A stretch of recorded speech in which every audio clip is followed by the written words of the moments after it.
Hey folks, and welcome to another edition of Minister's Bullet. Yesterday we finished up our discussion on First Corinthians, and today I want to start a new book. I want to move straight into Second Corinthians, and I want to look at a couple verses here at the start of the first chapter. If you look at verses 4 and 5, as always, I read from the ESV, and in that Paul writes, "Who comforts us in all our affliction, so that we may be able to comfort those who are in any affliction with the comfort with which we ourselves are comforted by God.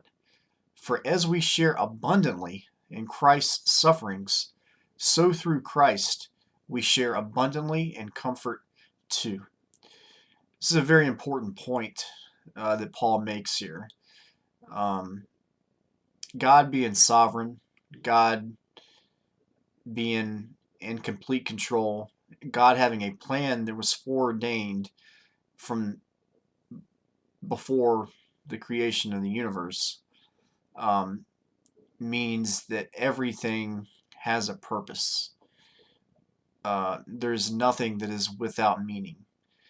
God weaves all of our experiences together to shape us, to mold us, into who we need to be to serve Him, to glorify Him, and to serve others and build others up. And and Paul's kind of talking about this right here, that our afflictions are not without purpose.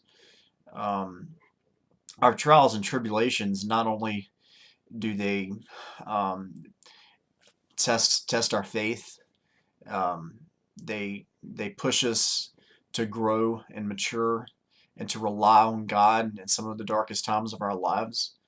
Um, but when we're suffering and we're going through hard times, um, we experience God's grace and mercy and His love. Um, we experience His comfort. Uh, Jesus said, "Blessed is those who mourn, for they will be comforted."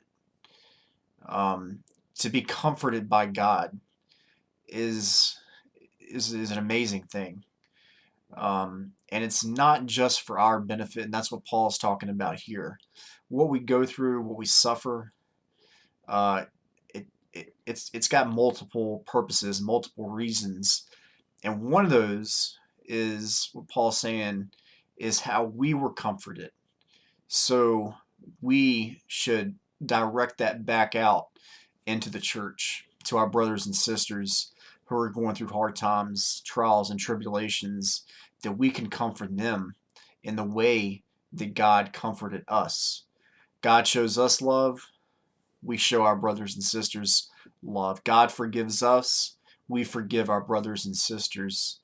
God comforts us when we're going through dark times, we comfort our brothers and sisters. This is what Paul's talking about. And you can skip ahead a couple verses and look at verse 7. He says, "Our hope for you is unshaken, for we know that as you share in our sufferings, you will also share in our comfort." The church is a family. This is another reason why it's very important to be connected in person to a local church. Online services are great. Obviously, I have an online ministry, and I have lots of brothers and sisters that I'm very close to that I value and love a lot. But it is very hard to convey true love over the internet. It's not it's more difficult to comfort someone through a keyboard and wires. You know what I mean?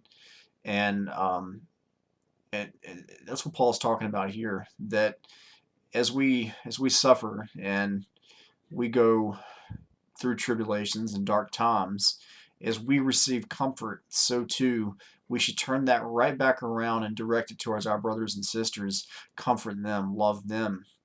That's what the church is. We're here to support one another, to love one another, to edify one another, to build one another up in love, to help each other grow and mature in Christ. That's what the church is about. It's a tight knit family, um, and I just love these short verses, these few verses right here that says, since we've been comforted, the reason we're comforted is so that we can comfort others. And I think you can say the same thing about love. We're loved so we can love others, and we're forgiven so we can forgive others. I think that's a great lesson for all of us to understand and take to heart and to put into action as we live our day-to-day lives. If you enjoyed this video, please like and subscribe, and join and follow us on these platforms.